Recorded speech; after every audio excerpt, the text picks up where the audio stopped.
So it's been a weird week. The Snyder Cut's real. Like, what? It's coming out on HBO Max. Okay, so this is kind of a big deal. But the discussion about this has been so interesting because, this thing wouldn't exist without the fan support and the enthusiasm from fans, okay? And yet there's this other narrative out there that this thing never existed and that, the people that have been supporting it have been toxic in a lot of ways, and that the Snyder Cut bros are bad. Snyder Cut bros are bad. Well, I found the biggest supporter of the Snyder Cut, the most Snyder Cut bro person I could think of, and I asked him the hard questions.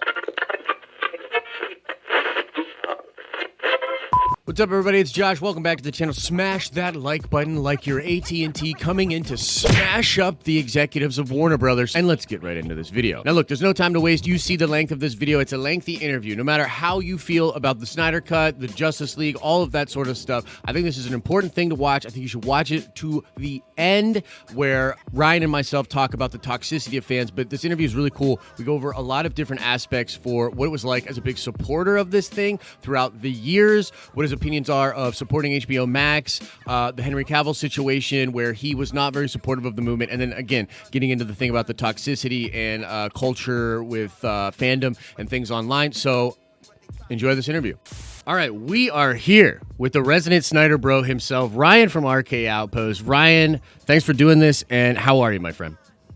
Well, man, no problem. Glad to be here, and I am doing incredible. It has been an awesome week if you're a fan of Zack Snyder's DCEU, and also if you're just a fan of anything, because what we found out this week is that if you talk about this, if you talk about what you're passionate about, your voice will be heard even after 2.5 years. Even after 2.5 years. It is a crazy story. I know that, this is obviously, it's shaken the internet. A lot of people are talking about it, but I want to get right into my first question. So here's the deal, man. I want to understand.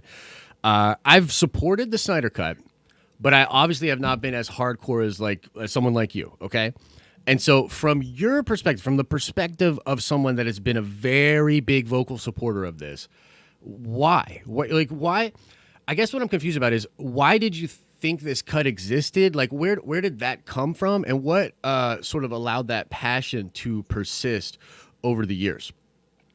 Gotcha. Well, that is a great question, right? And for myself, when Man of Steel came out in 2013, I really enjoyed the story. And we're not here today to argue about if these movies are necessarily good, because there's people that like them, there's people that don't.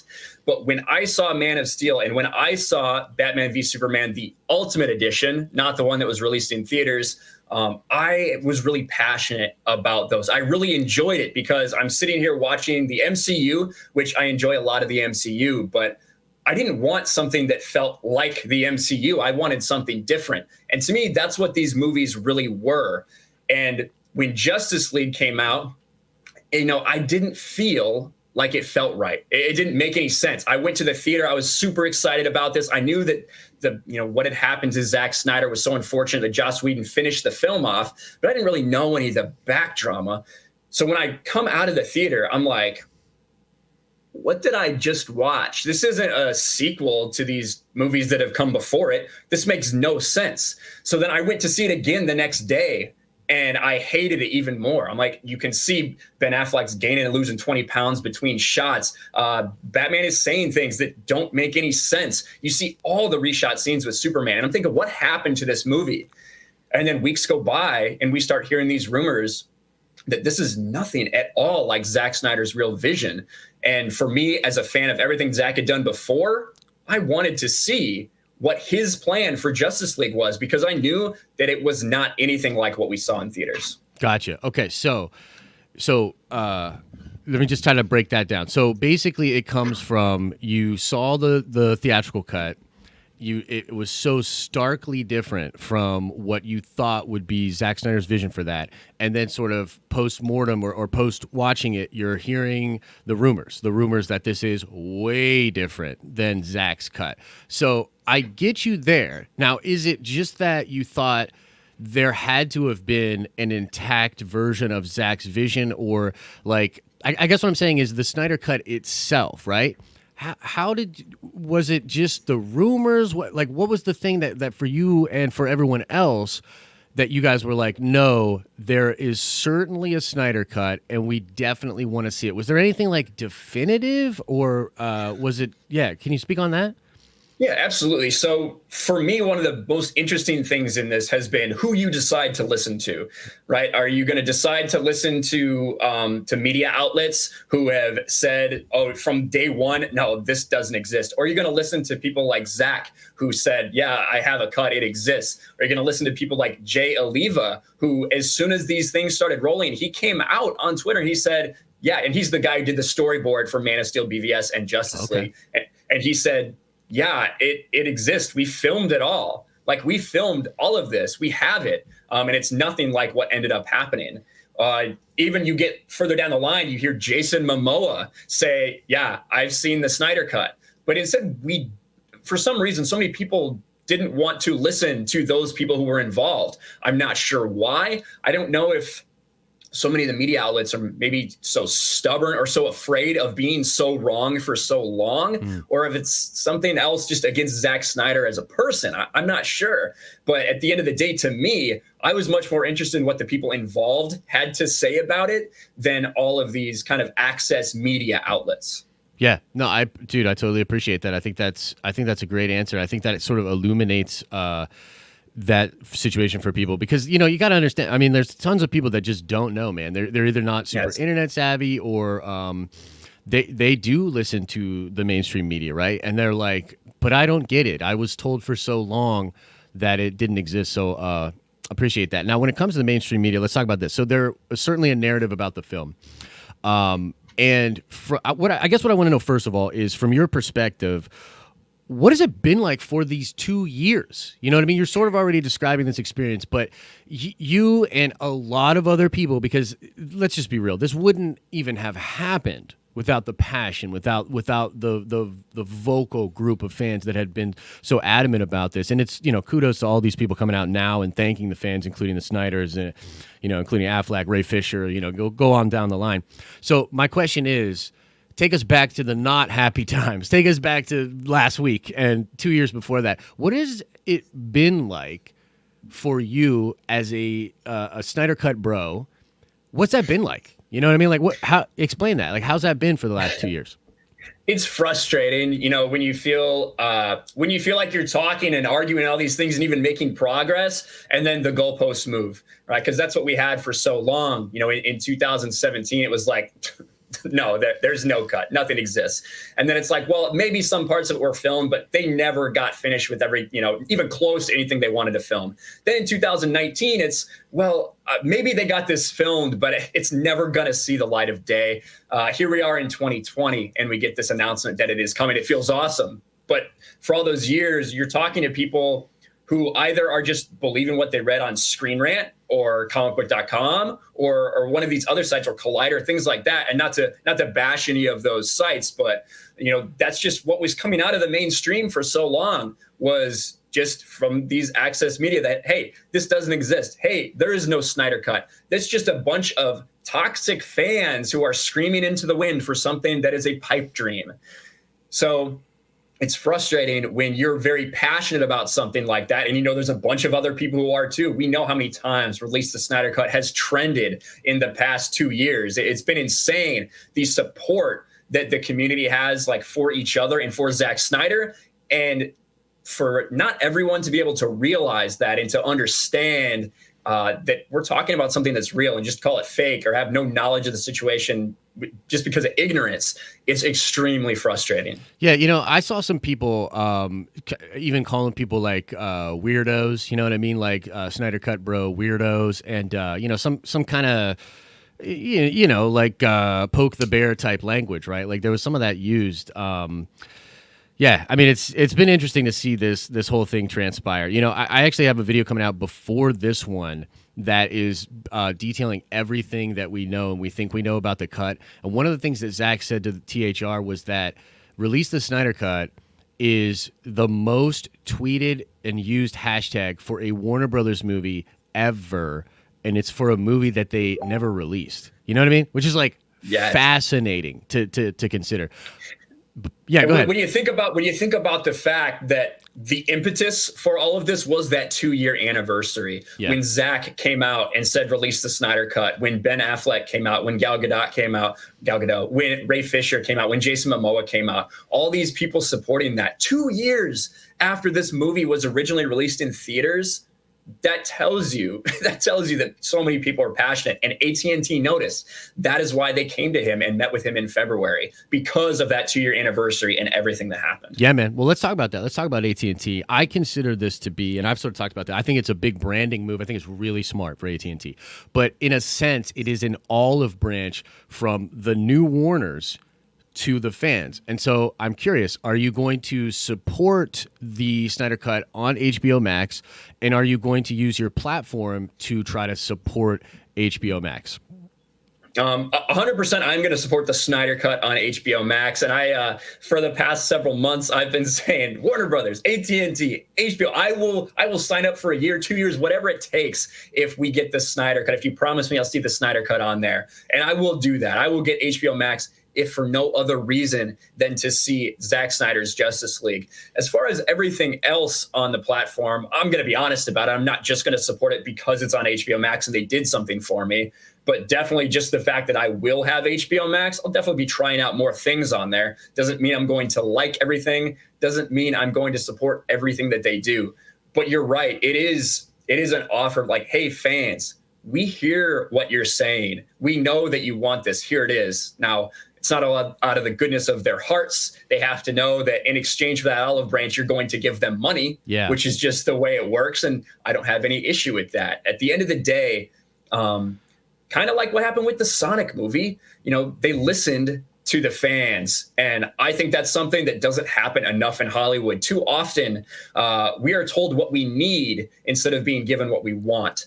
So I think it's really awesome for AT&T to swoop in, make Warner Brothers correct their mistakes, and get this thing out there. Yeah, well, I mean, I'm happy to hear that. I think that it's, dude, like to sort of codify or to take this type of movement and to take this fan action to the next level, I do think there's like this second part of the responsibility, right? Where they speak in dollars and cents, and they've, you're right. It isn't altruistic, but it is a better way of doing business.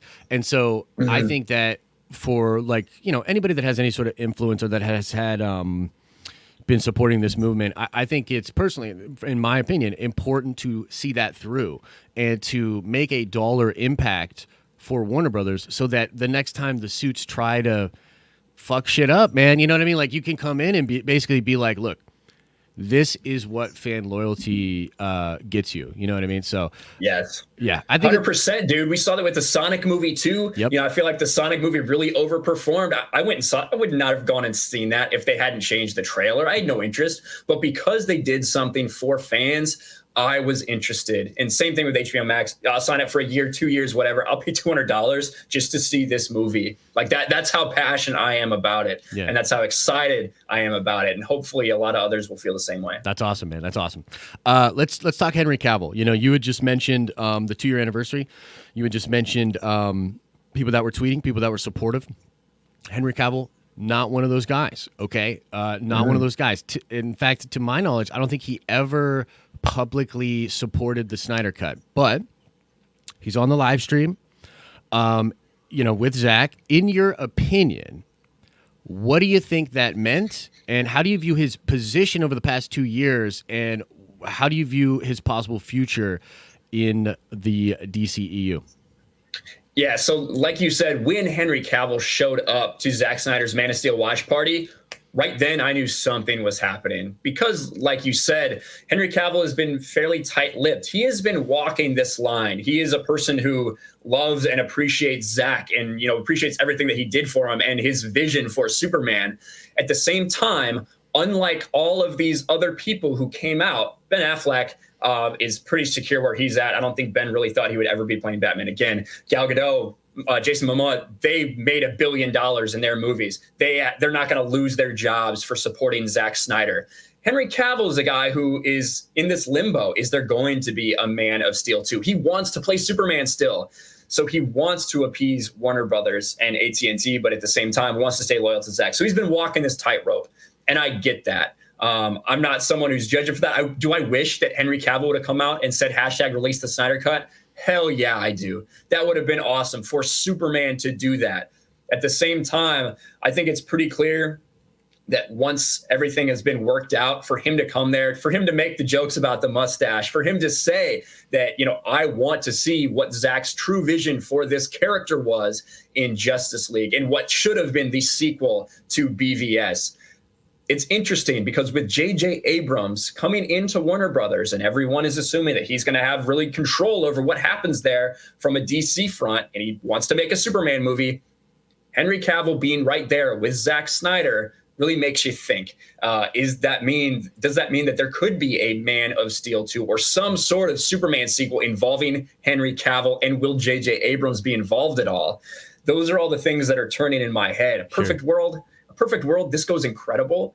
Maybe Zack comes back. Maybe Zack does Man of Steel 2. Yeah. That's way out there in the future. We have no idea. But for Cavill to be a part of that really meant a lot to me. And for him to finally, be able to take a side, I think is awesome. Yeah, no, and I think that's a fair point. He's sort of playing the game. You're absolutely right, and it's actually something I hadn't considered, that he's not as secure over there, and so it was probably just riskier. I think that's a really good point to bring up. This is a little off script, but I want to see what you think about this. So in the research I was doing for the other video, there's a line that Deborah says when talking to THR, where she said something about how the idea was originally to have the sort of darker versions of these characters go through a series of events that then left them as the more comic book version, the more Boy Scout version of Superman. So when I read that, and you're right, like I was thinking about JJ, right? I'm thinking about like JJ and the Boy Scout. Now, Grace reported that Cavill was actually a fan of bringing Whedon in, and Cavill's more of a traditional Superman person. I know from people I've talked to that this dude is like very well read on Superman. Like, he's not a normie. Mm-hmm. He is in it. Yes. I am personally more of a fan of the Boy Scout, but I love Man of Steel. Like, I treat it kind of like as an Elseworld and as like a postmodern take, and I'm into it. I like it. Question for you. If they take the darker version, if there's this plan that perhaps with the Snyder Cut and maybe some additional stuff to take these characters and get them to that point, would you personally be okay with seeing the evolution of maybe the Snyder Superman into what might end up being the JJ Superman? You know what I mean? How do you feel about that? I'm totally on board with that. Now, I don't like J.J. Abrams. I don't really have a whole lot of faith in what he's going to do. But putting that aside, that the principle of what you're talking about, yeah, and we've heard Zack say that. We've heard Deborah say that.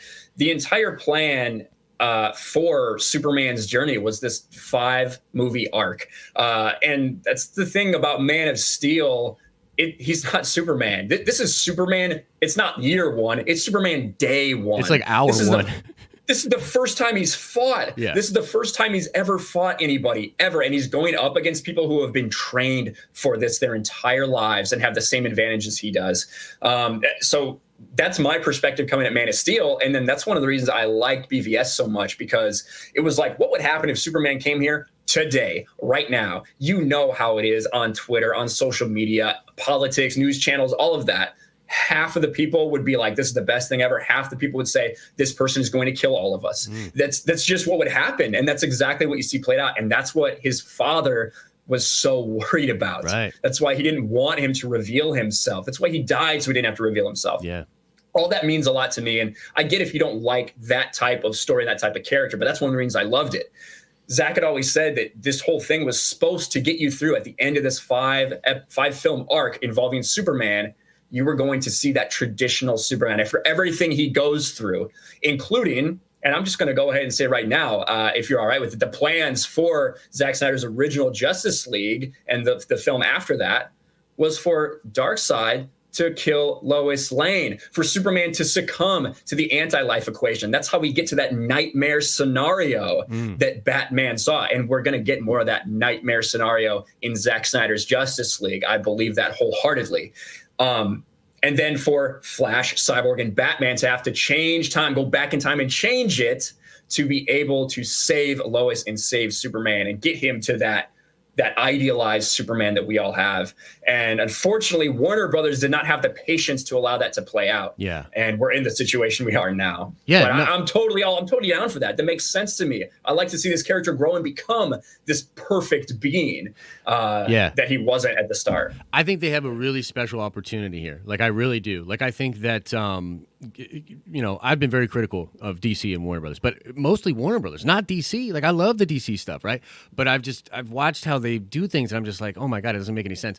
So for me, they have a special opportunity to sort of get some fans back on board and then have their cake and eat it too. Like, do Zack's actual vision, and then you can road map it to the Boy Scout that you want, that AT&T is interested in, because it is more commercially viable, all those things on down the line. Real quick aside, I have heard that stuff about Lois dying and that setting it off.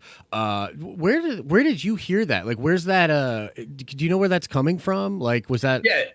Yeah, so Zack did I believe it was a BVS watch party up in LA a year or two ago, where he did a lot of Q&A and things like that. And I think he had, Chris Terrio and some other members of the production team with him when he did this. And someone asked the question, I don't remember the exact verbiage, but he was like, well, when Darkseid comes into the Batcave and kills Lois, he just dropped a bomb on everybody. And that was always the question, because we knew, right? Flash comes back and he says she's the key, right? Flash comes back in time and he's like, am I too early? Am I too early? They changed that a little bit for Joss Whedon's Justice League to make her the key to him not going crazy after he wakes up from the mother box. That, from my understanding, that was never in the original plan. And you also have to, Zack Snyder's never watched Justice League, as I like to call it. Yeah. He's never watched it. He couldn't bring himself to. From people that were involved, they say about 15 to 20% of what Zack shot ended up in Justice League. Zack estimates about a quarter from what he's heard. So that's one thing I did want to say for any of you that think it's like just a director's cut or extended edition. It's an entirely different movie. This thing was scrapped. Every Superman thing was reshot, because of the mustache. Every Superman thing was reshot. So I'm really looking forward to so many people seeing what this truly was meant to be. Yeah, and if you don't like it, you don't like it. Yeah. But no, I mean, like, I'm really excited to see it. I will say this, you said it's not just an extended cut. Well, the funny thing for me is I almost feel like the extended cut of BVS is an entirely different movie. So yes. I kind of go back and forth on that a little bit, because to me, dude, just a couple minutes of screen time make big differences. Like, I talk about this all the time. Like, the BVS cut, the extended cut, is to me 100 times better than the theatrical cut. There's stuff there. Yeah, we don't have to get lost down that rabbit hole, but I will just say that I agree. And yet also, even if it was just an extended cut, I think it recontextualizes everything. But yeah, you're right. It's going to be totally different. Like 80 pages of rewrites that Whedon did. You know what I mean? Like, the Superman stuff, all of that. So let's get to this last question here. I want to know about the toxicity. I want to know what you think about the toxicity. This has been something that it's stuck for whatever reason. It's stuck on the Snyder Cut supporters. It's a stain on them and the movement, right? Where did it come from? What do you think that is exactly? Where do you think that toxicity stigma came from with the support of the Snyder Cut? I think that in any fandom, I don't care if we're talking about fans of Kleenex tissues, right? They're super toxic. Yeah, exactly. Fandom, menace, anything like that. Some people are, there's a 1% that maybe just aren't all there. They take it too far. And the same thing with the Snyder Cut fan base. There's a 1% that are a little bit crazy. That's just how it is in any fandom. I don't think that fandoms are toxic. I don't think any fandom is toxic, to be quite honest. I think that social media and the way we communicate with each other, the way things can blow up, have made things so much different to me, you might come to a video of mine and see me screaming and arguing and things like that. That's just fandom to me. I used to sit with my buddies in their basement screaming about Star Wars stuff, arguing with them, calling them names, whatever, about Star Wars, because we were both so passionate about it. You can go to a comic book shop and get stuck in there for an hour with a couple other guys because you got to start talking about who the best Robin is and why you think that. And obviously it's Dick Grayson. Don't at me, bro. Damian Wayne. Oh my God, you're David guy. See, and then we could have a conversation. Yeah, we should about the this. different video. Exactly, yeah. Exactly. So that's the thing. I think that arguments, and even impassioned arguments, even a little bit of name calling here and there, that's fandom, because you're so passionate about this thing. And when some people don't get that or are passionate about something else, you're going to clash. Toxicity, to me, I think is something we've started labeling basically anything that we disagree with that they're really vocal about. Are there going to be 1, 2, 3 people on the entire internet that take it too far? Yeah. And guess what? Someone that has a problem with that group is going to retweet that one thing and say, hey, toxic Snyder bros. And that's it. Right. Mm-hmm. And then they get enough momentum behind them and that's how these narratives develop. At the end of the day, the people that I have interacted with, that I've been a part of with the Release the Snyder Cut fandom, are just passionate fans that feel like Zack was done a disservice, that they liked something that Warner Brothers screwed him and them over. And they've been asking for something for 2.5 years, and they finally got it. Awesome. I agree with, I would say, 99% of what you just said, for sure. I think that it's definitely a thing where a few bad apples can kind of ruin the lot. And I will say too that 1%, I'm actually really glad you mentioned this, that 1% then gets focused on by the retractors, right? And that it's really like a social media game, and that's what it comes. I will say this is what I think. I think that like that harassment is totally a real thing, and toxicity is a real thing too.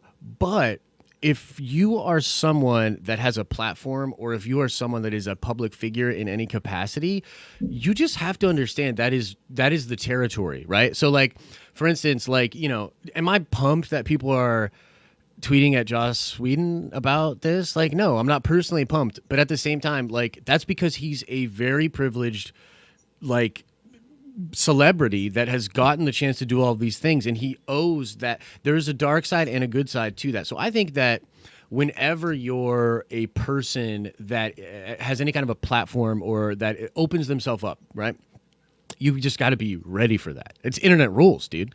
And there's plenty of people that poke the bear and then get mad when the bear growls. You know what I mean? So I think that that's a perfect way to summarize that situation. And again, man, I appreciate you doing this, and I think that it's important for people to get this perspective if they, you know, hadn't considered it. So I appreciate you coming on here and saying your piece about this, for sure. Oh, yeah, no problem, man. Thanks for having me on. It was a pleasure to talk about it. It's something, you know, a lot of times we focus on sometimes negative things that happen. I know that's what happens for me a lot. It's awesome to have something positive like this to focus on. And that's all I'm about, man, is talking passionately about what I care about, whether I hate it or love it. Yeah, so absolutely. I'm really excited this is happening. Absolutely. Well, tell people about the channel and tell people about your Percy Jackson video. Yeah, man.